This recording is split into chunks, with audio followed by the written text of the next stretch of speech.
Hi everyone, good morning, welcome to a day in my life. তো এটা ছিল Thursday blog. তো সকালে উঠে আমি আমার মর্নিং ড্রিঙ্কটা খেয়ে নিলাম, তারপর সোজা চলে গেছিলাম শুট করতে, কারণ ব্র্যান্ডকে আজকের মধ্যেই আমার একটা ভিডিও দিতে হবে। সো আমি এখন এসেছি শুট করতে। সকাল সকালে আমার শ্যুটটা করতে হচ্ছে আজকে, কেন কি আমার এটা পাঠাতে হবে জলদি।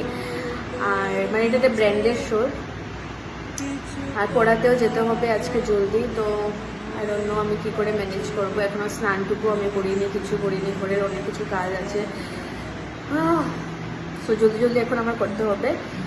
শ্যুটটা শেষ করার পর আমি স্নানটা সেরে নিয়েছিলাম, আর এখন এসছে রিটার্ন নিতে। ওই যে কালকে বললাম না তোমাদেরকে যে আমার একটা শার্ট এসেছিল মিন্ত্রা থেকে, তো এটাই রিটার্ন করেছিলাম আর এটা নিতে এসছে এখন। তো যাই হোক, এখন আমি আমার স্কিন কেয়ারটা করবো। স্কিন কেয়ার করে আমি ভাতটা খেয়ে নিলাম। আর আজ মা আমের চাটনি বানিয়েছে, খুবই টেস্টি হয়েছে।